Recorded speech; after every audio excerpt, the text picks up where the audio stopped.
begitu kau mencium saya berada di jalan yang tidak benar, silakan tidak percaya.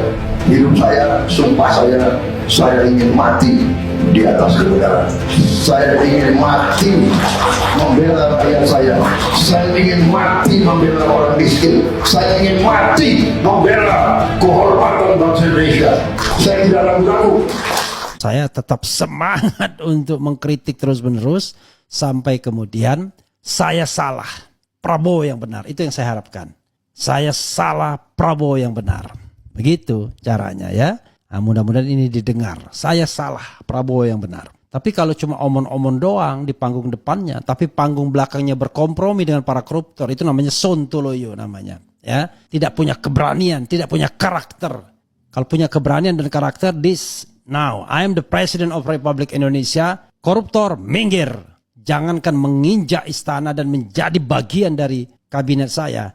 Kalian akan saya proses semuanya karena saya tahu kalian koruptor semua. Kan begitu mestinya. Ya, masa Prabowo nggak ngerti sih?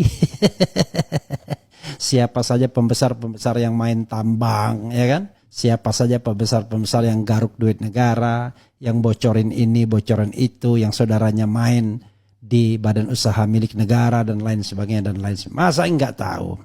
Jadi jangan berpikir memberantas korupsi itu untuk korupsi yang incoming, yang akan datang. No, calon-calon koruptor itu sudah tergelar di atas meja. Anda seperti berburu di kebun binatang saja. So easy untuk nangkepin mereka satu-satu.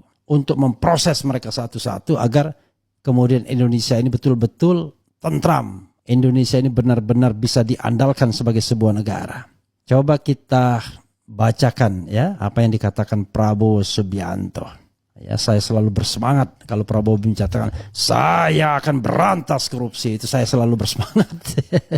Oke, Prabowo, saya ingin mati di atas kebenaran, membela rakyat. Kita bacakan dengan semangat ya. Presiden terpilih sekaligus Ketua Umum Partai Gerindra Prabowo Subianto memberikan arahan dan pesan bagi seluruh kader Partai Gerindra yang lolos ke DPR RI periode 2024-2029 di Padepokan Garuda Yaksa Hambalang, Bogor, Jawa Barat. Dalam pidatonya Prabowo mengingatkan kepada para kader agar senantiasa setia bangsa dan negara Indonesia. Ia pun bersumpah siap mati membela rakyat. Hidup saya, sumpah saya ingin mati di atas kebenaran. Saya ingin mati membela rakyat saya, tegas Prabowo. Saya ingin mati membela orang miskin. Saya ingin mati membela kehormatan bangsa Indonesia. Saya tidak ragu-ragu lanjutnya. Di pembekalan pendidikan dan pelatihan diklat yang berlangsung selama 2 hari terkhusus untuk para anggota DPR RI terpilih periode 2024-2029 dari Partai Gerindra ini, Prabowo pun mengingatkan kemuliaan berbakti untuk negara dan bangsa. Ingat, berbakti bekerja untuk rakyat kita itu mulia. Kita berada di jalan yang benar. Kita tegak lurus kesetiaan kita kepada rakyat, kepada bangsa kita, pesannya.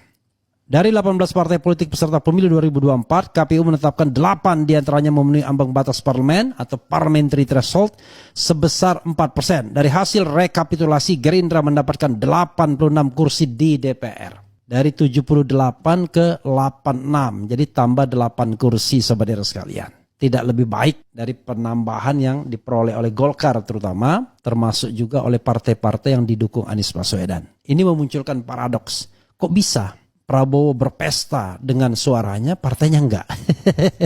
Padahal yang namanya Gerindra itu identik dengan Prabowo Subianto. Ya, kok ada split tiket orangnya? Kok ada yang pilih Golkar, tapi kemudian Prabowo Subianto yang dipilih? Ya, it's okay, nggak apa-apalah. Tapi begitu ya Sobat Era sekalian. Jadi kalau kita bicara tentang tekad, jangan hanya omon-omon. Nanti kita lihat para pengkritik itu diapakan? Dihargai atau ditangkap atau kemudian dijebloskan dalam penjara karena Prabowo akhirnya bukan menjadi pemimpin yang mau mati demi rakyat, tetapi pemimpin yang menikmati kekuasaan. Nah, saya ngomong begini Sobat Era sekalian karena saya pengen berada di tempat yang pahit. Yang tempat manisnya sudah pasti banyak. Udah pasti banyak orang yang bertepuk tangan mengatakan Prabowo nasionalisme sejati, Prabowo hebat, Prabowo ini itu. Sambil berharap mudah-mudahan saya jadi menteri, mudah-mudahan saya jadi dirjen, mudah-mudahan saya jadi sekjen, mudah-mudahan saya jadi komut atau komisaris BUMN, mudah-mudahan bisnis saya lancar, mudah-mudahan ini dan itu. Hati-hati Pak Prabowo dengan orang-orang seperti ini. Inilah perusak bangsa. Jadi perusak bangsa itu bukan orang yang mengkritik kekuasaan, tapi orang yang berada dalam lingkar kekuasaan, menikmati kekuasaan, mencari rente dari kekuasaan, menggaruk uang negara, menggaruk kekayaan negara, membuat bisnis di dalam istana, menjadikan istana sebagai pusat negosiasi, ya, itu yang terjadi. Jadi sekali lagi, jangan risau dengan orang seperti saya. Orang seperti saya tidak punya daya rusak, cuma daya mengingatkan. Ya paling bisa bikin rusak telinga saja, bikin merah telinga. Tapi yakinlah ya, tidak ingin jabatan, tidak ingin kenikmatan kekuasaan yang sekarang Pak Prabowo peroleh ya di dalam Pilpres kemarin. Tapi selalu akan harus ada orang yang mengingatkan.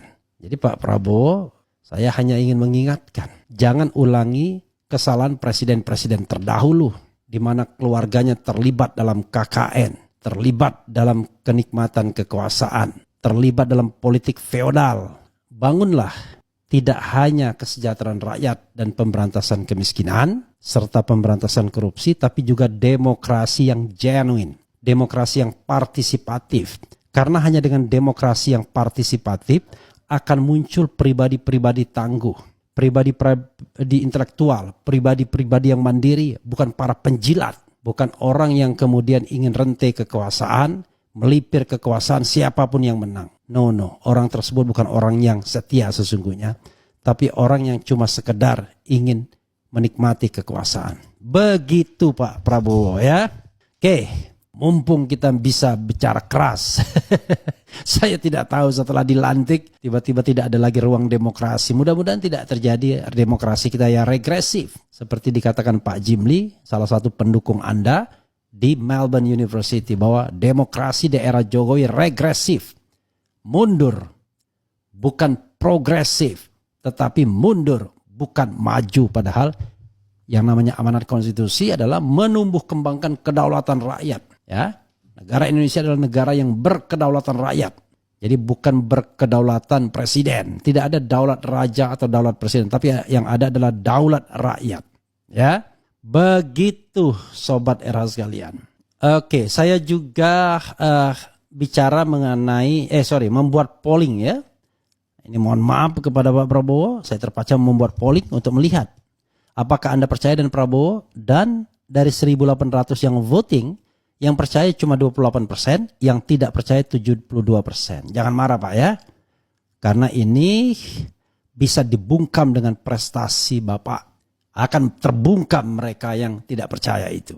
Oke, lihat saja nanti menteri-menterinya siapa saja. Kalau masih ada Erlangga dan Bahlil, ya sama aja bohong deh. Saya tunggu cuma bacain ya. Kalau Pak Wowo benar tepati janji, langkah awal harusnya usut akun Fufu Fafa ya. Familinya dicarikan pekerjaan. Tergantung standar yang digunakan untuk menyatakan sesuatu adalah benar atau salah. Apakah pemilu kemarin benar atau salah, adil atau zalim? Kebenaran mesti dimulai dari fondasi yang pasti benar. Nah, kalau sudah ngomong begini, pusing kepala saya, ya, karena saya punya standar tinggi, yaitu haram hukumnya mengendorse menjadi bagian dari pemimpin yang memperoleh kekuasaan dengan cara curang. Dan saya meyakini itu, bahwa kecurangan terjadi. Terutama cawe-cawe Mulyono dengan menggerakkan aparat negara dan keuangan negara. Termasuk BUMN di dalamnya. Termasuk menteri-menterinya ikut terlibat. Jadi kalau pakai baseline begitu, pusing awak. From the beginning saya mengatakan haram, tidak percaya. Tapi sudahlah, sebagai umat manusia, sebagai warga negara, walaupun pemilunya comberan, saya mengatakan, walaupun menang dari comberan, tapi mudah-mudahan he becomes an enlightened leader. Dia menjadi pemimpin yang tercerahkan. Pemimpin yang memiliki komitmen dan jiwa nasionalisme tinggi. Pemimpin yang tidak menikmati kekuasaan, tapi tidur dalam keresahan karena rakyatnya makan atau tidak. Bukan pemimpin yang enak-enakan, ya.